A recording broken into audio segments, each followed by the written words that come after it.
Vamos à nossa 19ª aula do módulo de análise de 1 Coríntios. Irmãos, na última aula nós encerramos essa sessão dos capítulos de 12 a 14 do livro de 1 Coríntios. E o que nós vimos, irmãos, é que o capítulo 14, ele lida particularmente a respeito de dois dons, que eram os dois dons mais buscados ali naquela igreja, tais como os dons, o dom de profecia e o dom de línguas. O apóstolo Paulo, então, começa mostrando, estabelecendo o que eu chamei de princípio da inteligibilidade. Ou seja, que o que faz um dom ser superior ao outro é a sua inteligibilidade. O dom de profecia, em si, ele é inteligível, as pessoas aprendem com ele, as pessoas entendem o que está sendo dito. O dom de línguas, em si, não é. Por isso, o dom de profecias deve ser preferido ao dom de línguas. Então, o apóstolo Paulo, ele mostra exatamente, dá algumas ilustrações de como o dom de línguas, ele não possui essa inteligibilidade.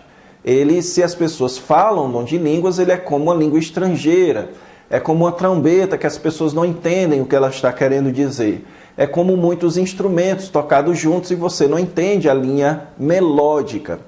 A solução, então, para isso, é que o dom de línguas venha acompanhado ao dom de interpretação. Ou seja, que ele deve ser utilizado junto com a interpretação. E então o apóstolo Paulo retoma o dom de profecias, mostrando então a sua superioridade, que deve ser preferido à profecia do que às línguas. Desenvolvido isso, o apóstolo Paulo então mostra como isso deve funcionar na prática do culto, ensinando que deve haver ordem tanto no uso de línguas quanto de profecias, que o dom de línguas deve ser usado por no máximo 3 pessoas, feitos sucessivamente, que tem que ter quem interprete. O dom de profecias, ele também tem seus critérios, ou seja, deve ser respeitado uma certa ordem, e se há uma profecia que traz uma revelação, uma nova revelação, então este deve ter a preferência. Além disso, o dom de profecia deve vir acompanhado também com o dom de discernimento de espírito, com a capacidade de pessoas de dizerem que determinada pessoa é profeta ou está profetizando e outra pessoa não é profeta, não está profetizando. O apóstolo Paulo também trata da questão da ordem no culto, das mulheres procurarem fazer perguntas apenas em casa e não participarem dessa forma do culto, certo? Então, ele encerra dando as suas considerações finais a respeito da ordem na igreja local, da ordem de culto dentro da igreja local. Agora, irmãos, nós vamos entrar no capítulo 15 do livro de 1 Coríntios, ok? Então, estamos na reta final do nosso módulo e vamos entrar neste também, que é um capítulo extremamente importante, especialmente para a nossa fé. Então, vamos começar a analisar esse capítulo. Irmãos, então, tendo terminado aqui a questão da adoração, agora nós vamos partir para uma próxima questão tratada pelo apóstolo Paulo no capítulo 15 de 1 Coríntios, que é a questão da ressurreição. Porém, irmãos, neste ponto não é absolutamente certo que aqui o apóstolo Paulo está realmente tratando de uma questão enviada para ele, porque nessa sessão, ao contrário dos capítulos 7, do capítulo 8 e também do capítulo 12, certo? E também do capítulo 11, onde você tem claramente o apóstolo Paulo tratando a respeito de uma questão enviada a ele, aqui você não tem com clareza aquela expressão ouvir, ou então agora sobre isso, ok? Provavelmente, possivelmente, o apóstolo Paulo possa fazer isso, ou possa emitir isso por questões estilísticas. Ou então, talvez aqui o apóstolo Paulo esteja tratando simplesmente de um aspecto daquilo que estava sendo tratado dos capítulos de 12 a 14, certo? Então ele estava falando dos espirituais, daquelas pessoas que achavam que já estavam experimentando as bênçãos finais, uma escatologia super realizada, e talvez aqui o apóstolo Paulo então está tratando apenas de mais um aspecto desse tipo de pensamento de escatologia super realizada. Ou então, a terceira opção é que o capítulo 15 possa estar tratando de uma questão que não necessariamente foi enviada pelo apóstolo Paulo, mas que o apóstolo Paulo sabia que eles deveriam ter, ok?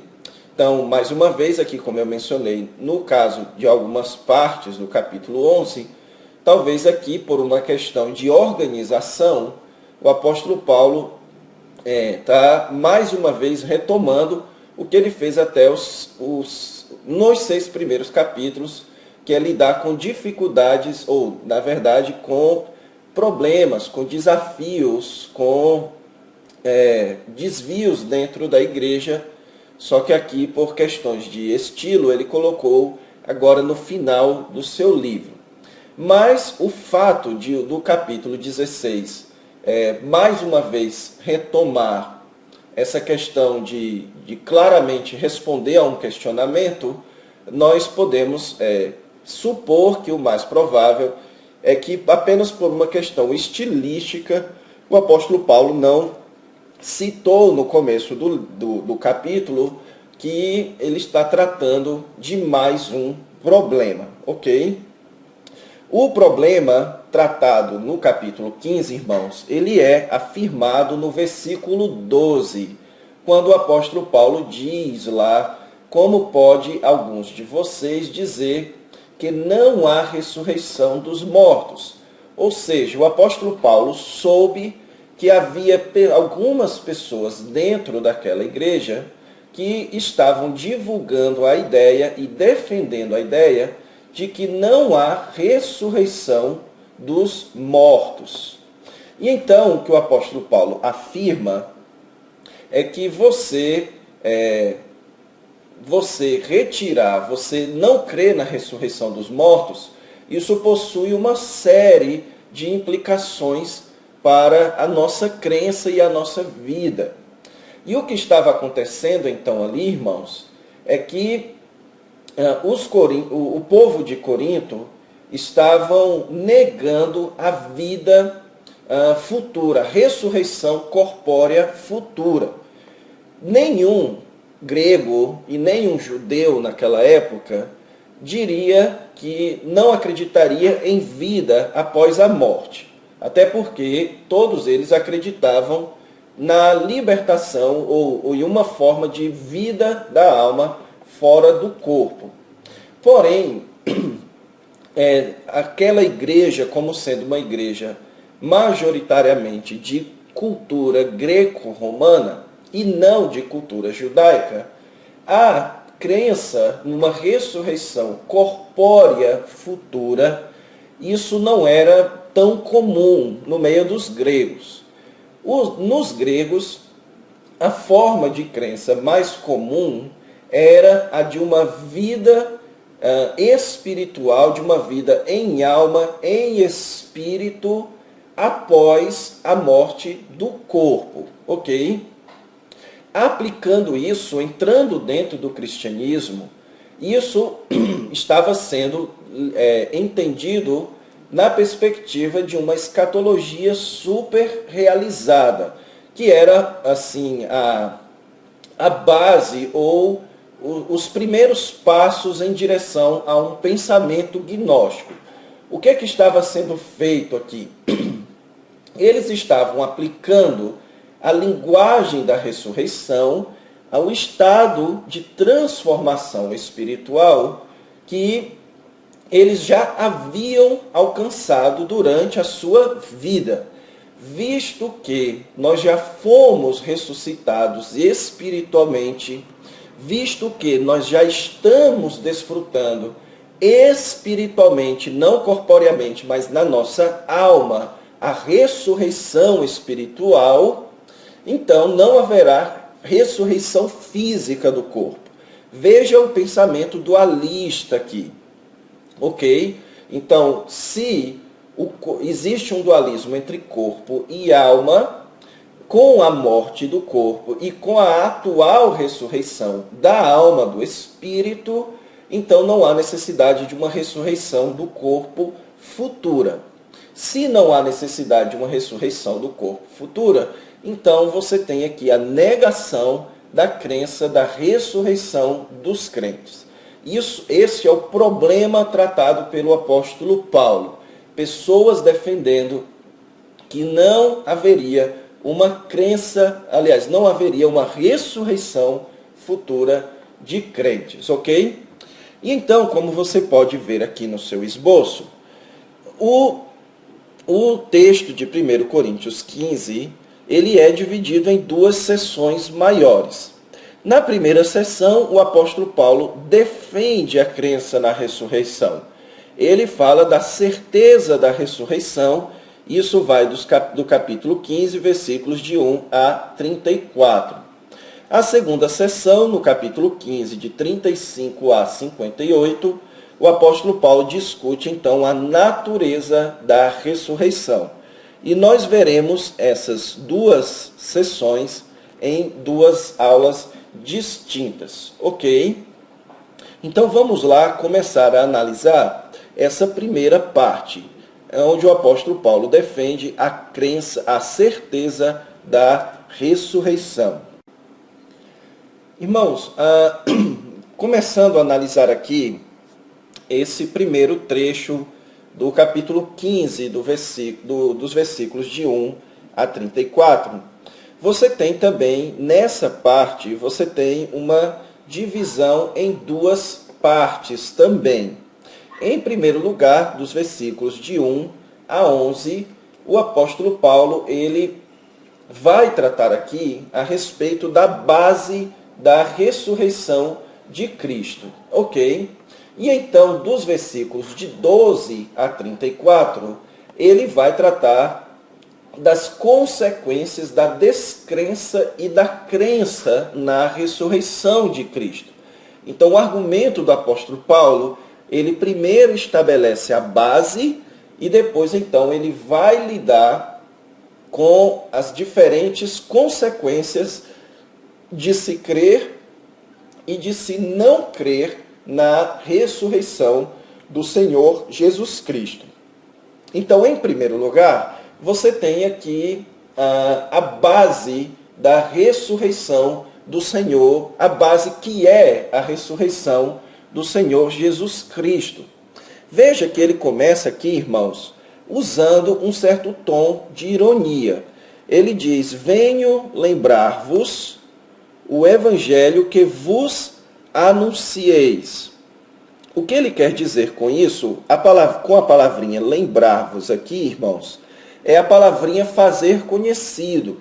E ele usa a palavra gnosis, que é a palavra que pode ser traduzida com saber, ok? E o que você pode perceber, então, é que, mais uma vez, o apóstolo Paulo está lidando com o contraste entre a sabedoria vinda de Deus e a sabedoria vinda do homem. Então, eu venho trazer ao conhecimento de vocês o evangelho que vos anunciei, ou seja, o apóstolo Paulo está lembrando a eles a sabedoria do evangelho, o conhecimento do evangelho. E então, ele afirma aqui, irmãos, várias características deste evangelho que precisam permanecer intocáveis, senão a crença deles haveria sido em vão. Então, o que ele diz é o seguinte, que eles receberam, eles ainda perseveravam, e por ele também sois salvos. Mostrando então que o evangelho é algo que você precisa receber, perseverar e isso então é o que te salva. Porém, você tem uma categorização aqui. Se retiverdes a palavra, tal como vula preguei, a menos que tenhais crido em vão. Irmãos, aqui você tem uma afirmação do apóstolo Paulo, que é extremamente importante e necessária para a construção do nosso pensamento teológico. É quando ele diz, se retiverdes a palavra, tal como vula preguei. O apóstolo Paulo entende que as nossas crenças básicas são baseadas em fé e não em evidências. Note que ele vai mencionar evidências como suporte para a crença na pregação apostólica. O apóstolo Paulo, ele não vai aqui dizer que eles busquem comprovação, atestação para uma crença.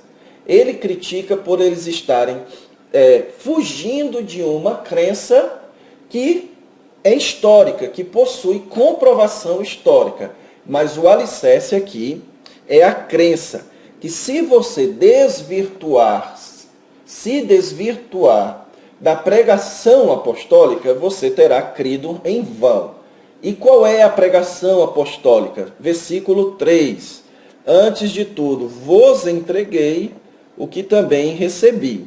Então, note que, em primeiro lugar, a pregação apostólica, ela é uma tradição apostólica. E qual é, então, a tradição apostólica? Cristo morreu pelos nossos pecados, segundo as Escrituras, foi sepultado e ressuscitou ao terceiro dia, segundo as Escrituras. Então, qual é o cerne aqui? Em primeiro lugar, irmãos, a tradição, a pregação apostólica, ela é história mais revelação. O que eu quero dizer com isso? Ela contém fatos históricos com implicações ou com motivações teológicas. Note que no argumento aqui do apóstolo Paulo, na sua apresentação do Evangelho, ele utiliza fatos históricos. Cristo morreu, foi sepultado, ressuscitou ao terceiro dia. Note a preocupação de Paulo em mostrar como estes eventos da revelação, estes eventos do Evangelho, eles são eventos da história. Jesus morreu com o seu corpo, foi sepultado com o seu corpo e ressuscitou com o seu corpo ao terceiro dia. Tudo foi feito na história, tudo foi feito no tempo e no espaço e utilizando a matéria espaço-temporal. Porém, a história não é tudo. A história, ela tem motivações teológicas. Isso foi feito segundo as Escrituras. Ou seja, a história não é apenas uma série de eventos que saltam aleatoriamente. Deus intervém na história para que a sua palavra se cumpra. Então você tem uma intervenção teológica. Mas também você tem implicação teológica. Cristo morreu pelos nossos pecados. Então, o que você pode notar aqui é que a pregação apostólica, ela é alicerçada na história, mas ela também possui implicação teológica. Ela é parte da história, ela deve ser entendida como sendo um evento da história humana, mas direcionado por Deus para possuir implicações teológicas. E é exatamente por isso, irmãos, que ele vai continuar mencionando, certo? Como parte do Evangelho, ele vai continuar mencionando uma série de aparições históricas do Senhor Jesus após a sua ressurreição. Então, ele diz aqui que ele apareceu a Cefas, apareceu aos 12, e quando ele diz aqui aos 12, ele tem em mente aos 12 atuais apóstolos, e não aos 12 apóstolos da época, ok? Então, aqui incluindo Matias. mostrando então o apóstolo Paulo como crendo que ele não foi o substituto de Judas, mas Matias. E então você tem aqui a sua citação de que Jesus apareceu a mais de 500 irmãos, que alguns ainda viviam, outros já haviam dormido. Foi visto também pelo irmão de Jesus, por Tiago, e depois por todos os apóstolos. E então ele menciona a aparição do Senhor Jesus a ele mesmo. Ele diz no versículo 8, foi visto também por mim como por um nascido fora de tempo. O que é que ele quer dizer aqui? Nascer fora de tempo é quando você termina o período gestacional e a criança ainda continua no ventre da mãe. Então ela nasceu fora de tempo. Ou então a ideia é que termina o período gestacional e então só depois a criança nasce. A ideia aqui, irmãos, é que o período de aparições do Senhor Jesus Cristo terminou na sua ascensão. Esse foi o período gestacional. E o apóstolo Paulo, como Jesus apareceu para ele depois da sua ascensão, ele é um nascido fora do tempo. E é por isso que ele diz isso, que ele é um nascido fora do tempo. E no versículo 9, ele se compara mais uma vez com os apóstolos, dizendo que ele não é digno de ser chamado de apóstolo por ter perseguido a igreja. Porém, pela graça de Deus, é que ele era o que era. Certo, irmãos? Então, se fosse hoje o apóstolo Paulo, ele seria certamente um calvinista. Calvino, ele era um seguidor do apóstolo Paulo, e o termo que nós usaríamos para designar a teologia paulina era uma teologia bem calvinista, porque é pela graça que ele é o que é. Então, o que é que a graça fez com ele? Fez com que aquele nascido fora de tempo e aquele que antes havia perseguido a Cristo, agora se tornasse um como os apóstolos, e não apenas isso, mas que ele trabalhasse mais do que os apóstolos. E a grande afirmação do apóstolo Paulo, aqui, irmãos, não é que, então, com base em tantas evidências, creiam na ressurreição. Este não é o argumento do apóstolo Paulo, o que mostra que ele não está aqui mencionando as inúmeras aparições de Jesus como se isso fosse a base para a fé deles. O que ele faz aqui no versículo 11 é: portanto, seja eu ou sejam eles, assim pregamos e assim crestes. Ou seja, irmãos, a pregação, o querigma apostólico, ele é o anúncio de fatos históricos com implicações teológicas.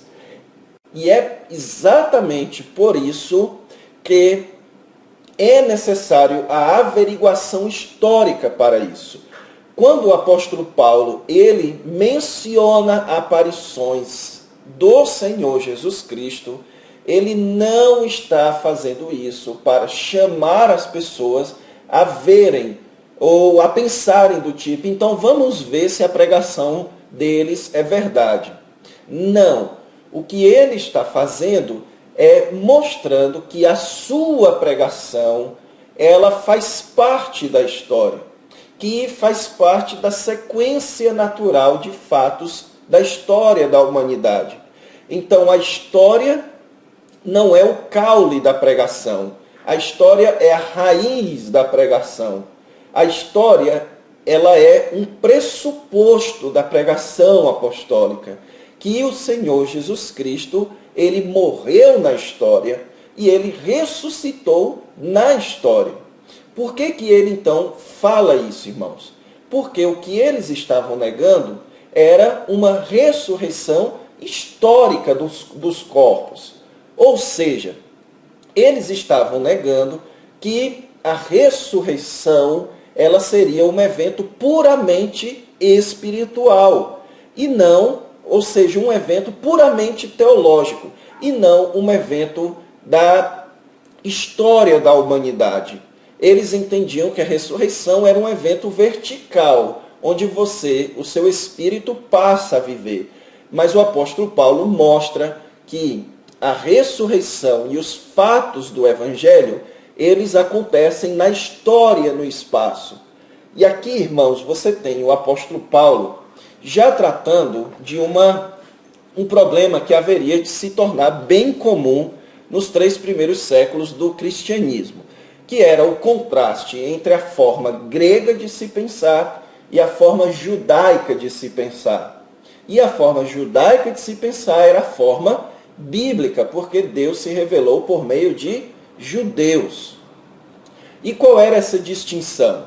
A forma grega de se pensar, ela tentava entender tudo em termos de físico e espiritual. O físico se transformando, se tornando espiritual.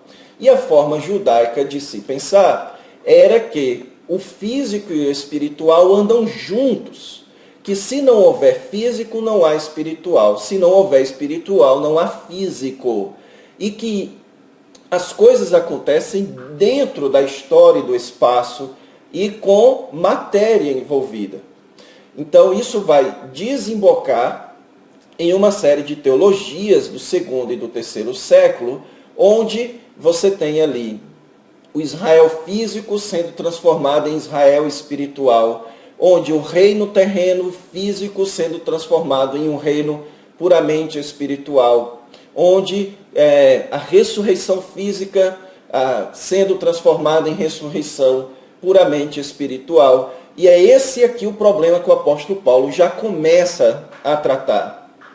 Então, o meu ponto aqui, o ponto do apóstolo Paulo, é mostrar-nos então que o evangelho ele é alicerçado em fatos da história que possuem implicações teológicas, que você não pode retirar o elemento histórico, o elemento da matéria, o elemento da historicidade do evangelho dele, porque o evangelho tem em seu centro a sua historicidade, e que essa é a pregação dos apóstolos. E se essa é o querigma apostólico, é nisso que nós temos que crer, ok?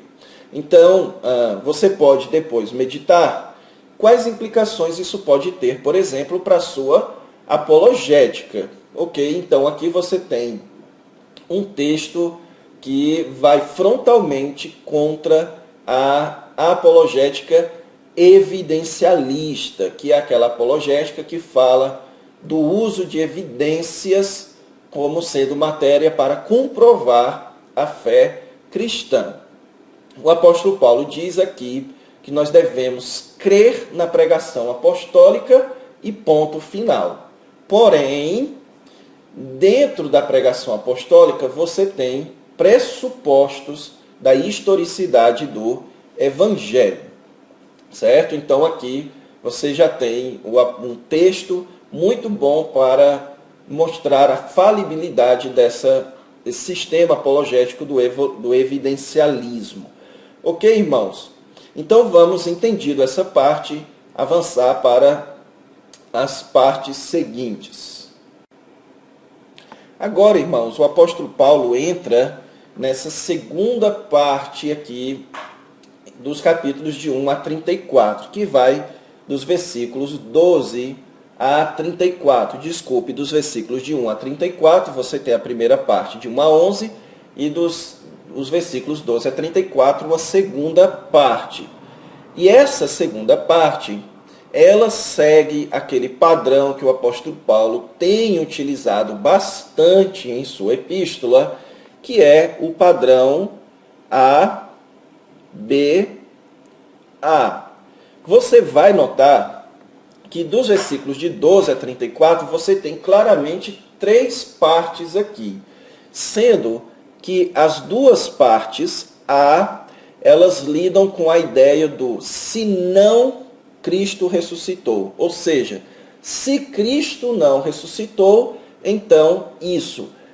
Ou seja, essas 2 partes, elas são negativas. mostrando as consequências negativas da negação da ressurreição dos corpos. E então, a parte B, ela trata de uma maneira mais positiva, dizendo, sim, Cristo ressuscitou, então isso.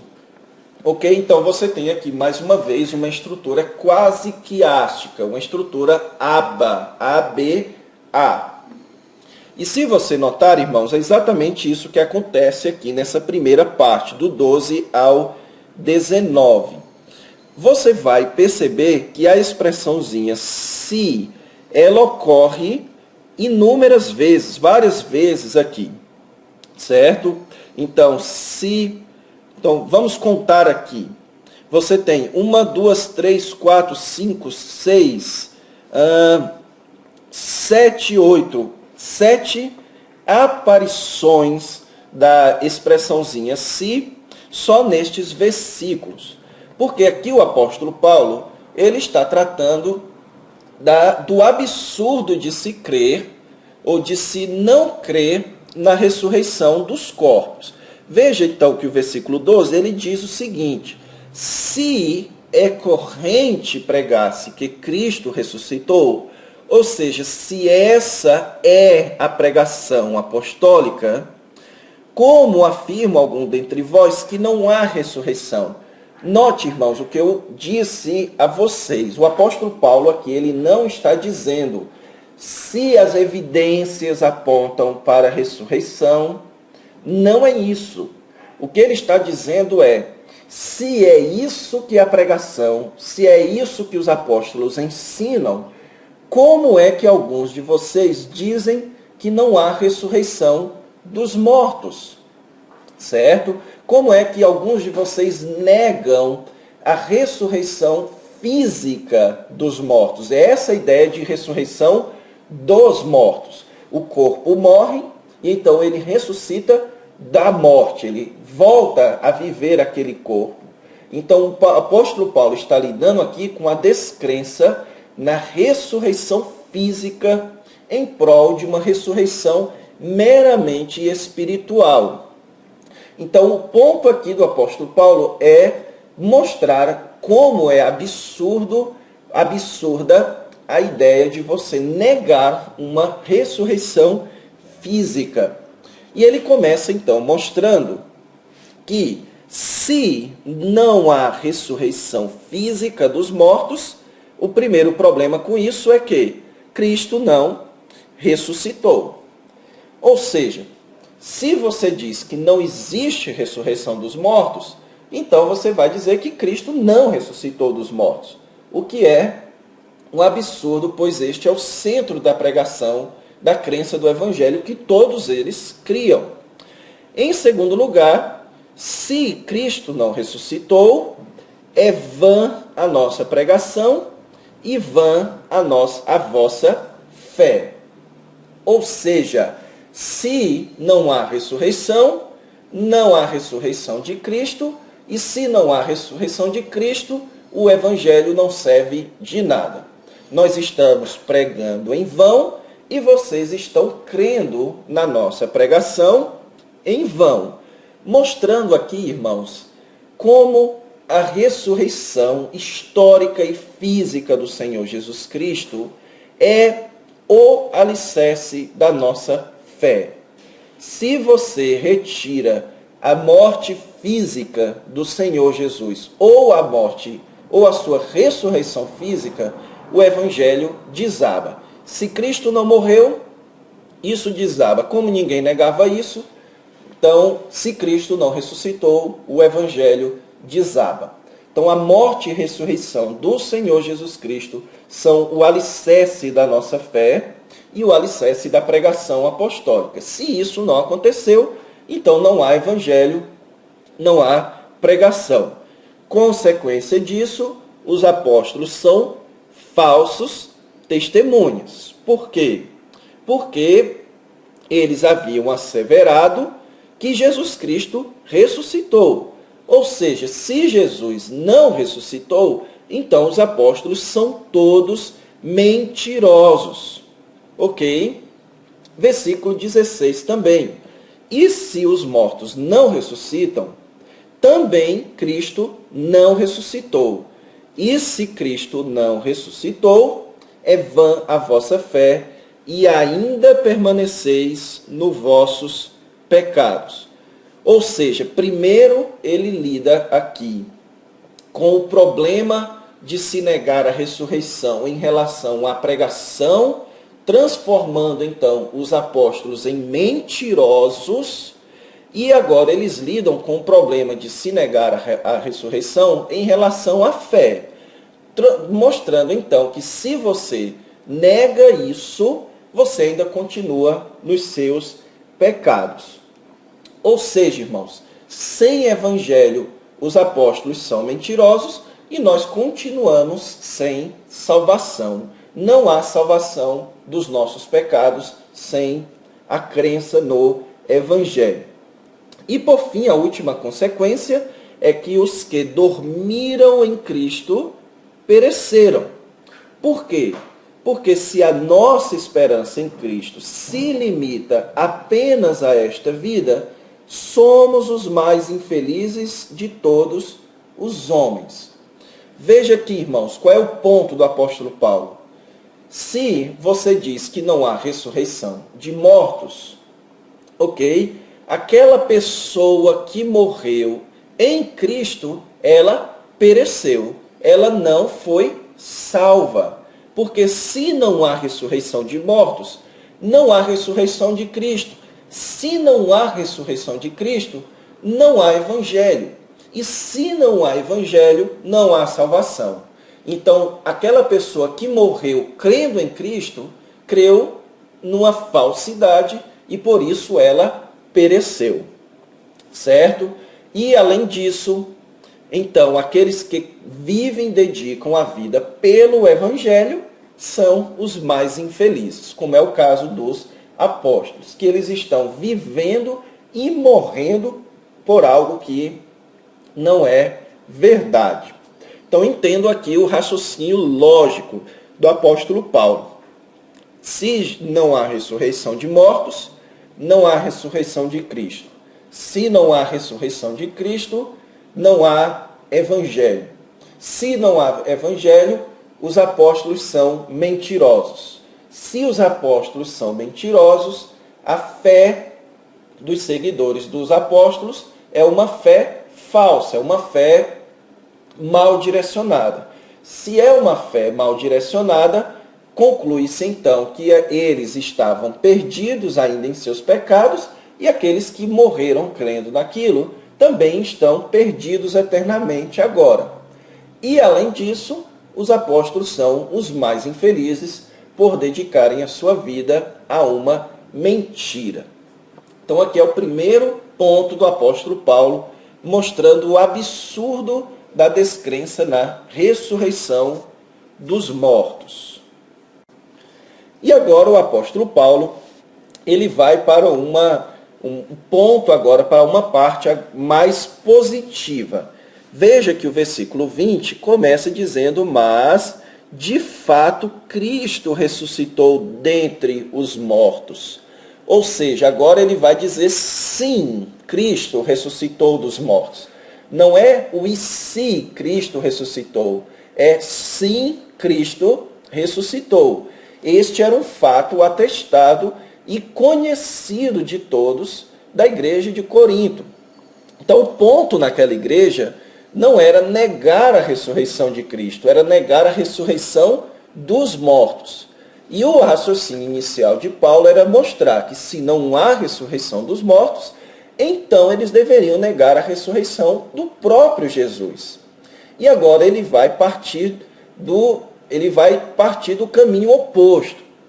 Sim, Cristo ressuscitou dentre os mortos. E se Cristo ressuscitou dentre os mortos, então há ressurreição dos mortos. Então entendam o raciocínio de Paulo. Se não há ressurreição dos mortos, não há ressurreição de Cristo. Se há ressurreição de Cristo, então há ressurreição dos mortos. E é por isso, irmãos, que ele diz aqui que Jesus é as primícias dos que dormem. A palavrinha primícia aqui, ela remete às primícias das plantações, quando ia chegando a época das colheitas, e então você, em um período anterior, já começava a desfrutar dos primeiros frutos. Ou seja, o apóstolo Paulo aqui, então, ele vai conectar historicamente, no tempo e no espaço, por meio da matéria, a ressurreição de Cristo e a ressurreição dos homens. Que a ressurreição de Cristo, ela antecipou a ressurreição dos homens. Que a ressurreição de Cristo foi uma previsão, não uma previsão no sentido de adivinhação, mas uma visão prévia do que vai acontecer com os homens.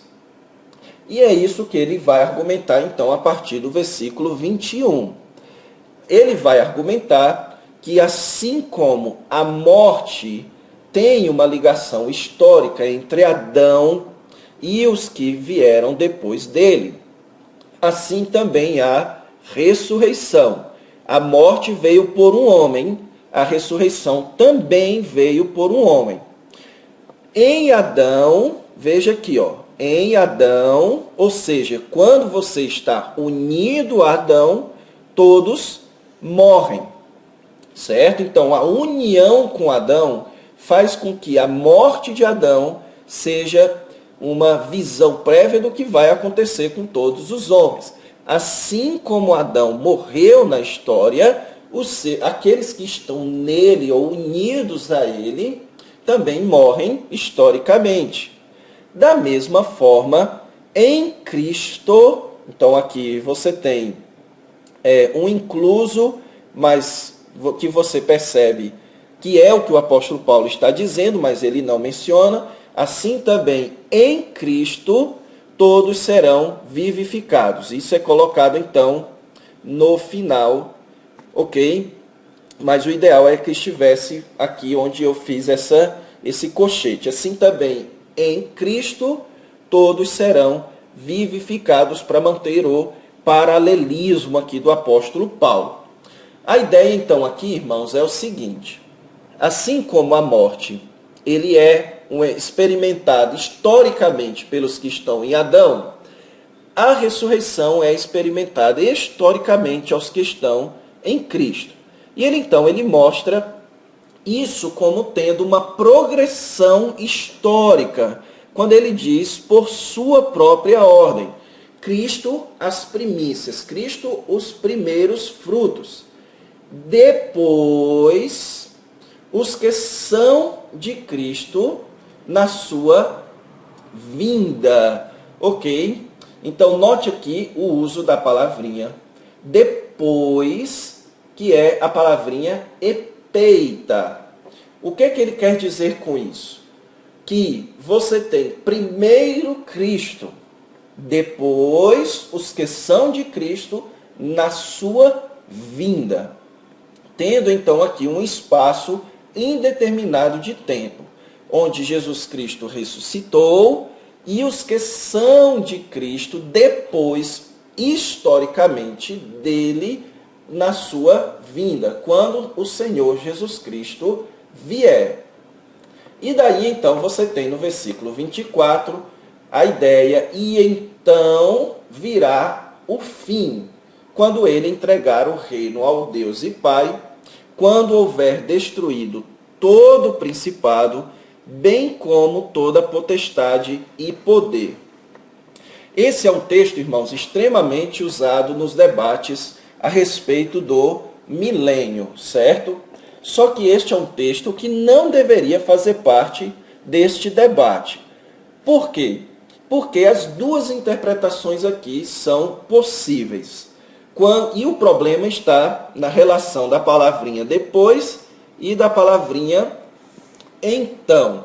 A palavrinha depois significa que é a palavrinha epeita, e a palavrinha então, a palavrinha eita. Muitos entendem que aqui você tem uma progressão seguida. ou seja, depois quando Jesus Cristo vier, e então aí vai chegar o fim. Porém, claramente, se há um espaço de tempo indeterminado entre a primeira vinda e a segunda vinda de Cristo, é bem possível que haja um espaço de tempo também entre o depois e o então, quando chegar o fim. Certo? Encaixando-se aqui no texto de Apocalipse, capítulo 20. Mas se você não é pré-milenista, se você é um amilenista ou um pós-milenista, também é possível que você entenda o depois e o então como sendo, possuindo uma sucessão imediata um do outro. Ok? E então o versículo 25 nos explica por que existe essa progressão histórica. É porque convém que ele reine. Ele quem, irmãos? Muitos aqui entendem que é o Senhor Jesus Cristo. Mas o ele aqui não se refere a Jesus. O ele aqui se refere a Deus. Então, porque convém que Deus reine até que haja posto todos os inimigos debaixo dos seus pés. Então, aqui está mostrando que a obra do Senhor Jesus Cristo, ela existe assim, porque Jesus quer entregar o reino ao Deus e Pai. Então, quando isso acontecer, convém então que Deus reine, certo? Até que haja posto todos os inimigos debaixo dos pés. Então, essa progressão histórica da ressurreição de Cristo, do reino, da ressurreição dos homens, isso serve para Deus e o Senhor Jesus Cristo ir dominando os seus inimigos para entregar o reino a Deus. Ok? Então, esse é o versículo 28, conclui dizendo que, então, quando todas as coisas lhe estiverem sujeitas, o Filho também se sujeitará àquele que a todas as coisas lhe sujeitou, para que Deus seja tudo em todos. Então, veja aqui, irmãos, o argumento do apóstolo Paulo. Note que tudo aqui é histórico, certo? Tudo aqui é progressão histórica. Não há menção nenhuma aqui de reino espiritual, de uma realidade puramente espiritual. Não, aqui é tudo na história. Jesus Cristo ressuscitou na história e então depois os mortos ressuscitarão, os que são de Cristo ressuscitarão na sua vinda. E então vai chegar o fim, quando ele entregar o reino, que é histórico também, ao Deus e Pai. E quando Jesus entregar o reino a Deus, durante este período, convém que Deus reine, enquanto Jesus vai dominando os seus inimigos. E o último inimigo a ser vencido é a morte. Ok? Então, historicamente, Jesus vai vencendo os anjos maus, os anjos caídos, os principados e potestades. Ele, então, vai vencer a morte. Tendo vencido tudo isso, ele vai entregar o reino, agora imaculado, ao Pai, para que Deus reine agora plenamente, seja tudo em todos, ok? Então aqui é um esquema que esse texto colocando tudo como histórico, ok? E aqui então uma crítica pode ser emitida a qualquer sistema escatológico que afirme um reino como sendo experimentado ou vivenciado puramente no céu. Então, claramente aqui, irmãos, tudo é na história, tudo é espaço temporal, é por meio da matéria. Cristo vence os inimigos na história, a ressurreição é na história, Jesus Cristo vem de novo para a história, para ressuscitar crentes na história, e os inimigos são a morte, que é histórica, e o reino, então, também é histórico, espaço temporal, ok? Não é fora dessa realidade no céu. Então vamos avançar. Agora o apóstolo Paulo, ele retoma o absurdo da descrença na ressurreição. E agora, irmãos, ele vai realizar uma série de argumentos que é chamado de argumento ad hominem. O que é um argumento ad hominem? Ele vai criticar, ele vai apontar àqueles que negam a ressurreição. Ele não vai mais tratar da descrença em si, da verdade, do problema teórico da descrença, que é a negação da ressurreição de Cristo, então a negação do Evangelho e então a perdição dos nossos pecados.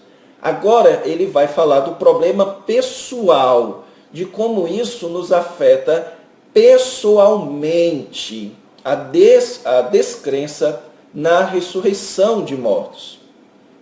Em primeiro lugar, o apóstolo Paulo diz que a descrença na ressurreição de mortos, ela nos expõe, ou expõe o povo de Corinto, a uma contradição clara, uma contradição exposta. Versículo 29.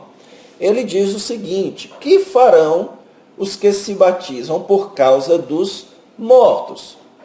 Entendo, irmãos, aqui o apóstolo Paulo, ele está citando uma prática que era comum nas igrejas do primeiro e do segundo século. Não era uma prática bíblica, não era uma prática correta, tanto é que ela foi corrigida, mas era uma prática que algumas igrejas faziam e que notamos aqui que a igreja de Corinto fazia também, e que por algum motivo o apóstolo Paulo não corrigiu isso na sua carta. Ele apenas usou isso como fonte de sarcasmo, de ironia. Qual era a prática? Muitas pessoas se batizavam em nome dos ancestrais. Então, algum ancestral que porventura tenha crido, mas morreu antes do batismo, ou que morreu sem ser batizado, então as pessoas imaginavam que haveria a possibilidade de um filho ou um descendente se batizar no lugar daquela pessoa. E o argumento, então, do apóstolo Paulo é que isso é contraditório. Então, qual é a contradição aqui? Que se você estava batizando uma pessoa em benefício, você se batizava em benefício de uma pessoa morta, isso contradizia a sua própria teologia, que negava a ressurreição. Porque se a pessoa morreu sem ser batizada, a sua morte foi o seu fim. Ok? Então a sua morte foi a libertação da sua alma. Então por que se preocupar em um batismo físico, em um batismo histórico e material, se isso não é, se a ressurreição física, se o corpo físico não vale de nada? Então, se os mortos não ressuscitam, por que se batizar por causa deles? Ok? Então, aqui, em primeiro lugar, o apóstolo Paulo mostra essa contradição. E agora, voltando-se aos apóstolos, por que também nós nos expomos a perigos a toda hora? Ou seja, irmãos, ou os apóstolos são malucos, ou eles estão falando a verdade. Então, se os apóstolos não estão malucos, eles estão falando a verdade. E é por isso que ele protesta, certo? Então ele diz, versículo 31, eu o protesto, irmãos, pela glória que tenho em vós outros. Ou seja, o apóstolo Paulo exercia o seu ministério em sofrimento. Ele menciona aqui uma luta em Éfeso com feras. Porém, irmãos, nós sabemos que aqui ele não poderia estar se referindo a arenas onde as pessoas eram jogadas para serem massacradas por animais. Por que não? Porque cidadãos romanos não eram jogados em arenas, e Paulo era um cidadão romano. Aqui ele está usando uma metáfora, que era você ser colocado em uma situação de perseguição, e isso era considerado você ser exposto a feras. Então, o ponto aqui dele é mostrar o quê? Que o seu ministério, ele demanda muito sacrifício, muita dedicação, muita exposição à morte todos os dias, que mostram então que se não há ressurreição de mortos, ele é um louco, certo? Se você diz que não há ressurreição de mortos, você está chamando o apóstolo Paulo e os demais apóstolos em loucos. É por isso que ele diz que se os mortos não ressuscitam, comamos e bebamos, que amanhã morreremos. Ou seja, se não há ressurreição de mortos, nós não temos esperança, nós estamos perdendo o nosso tempo pregando o Evangelho, nós deveríamos, melhor do que isso, estar fazendo o que muitos da igreja de Corinto estavam fazendo, dando vazão ao seu hedonismo, ok? Então, o que o apóstolo Paulo está aqui, mais uma vez, assim como no capítulo 4 ele fez, mostrando o quanto é ofensivo aos apóstolos, aos pregadores do Evangelho, a descrença na ressurreição. Isso é o mesmo que chamar os apóstolos de loucos, de tolos por estarem perdendo o tempo deles. E a última, então, exortação que ele faz é nos versículos 33 e 34, mostrando que as más conversações corrompem os bons costumes.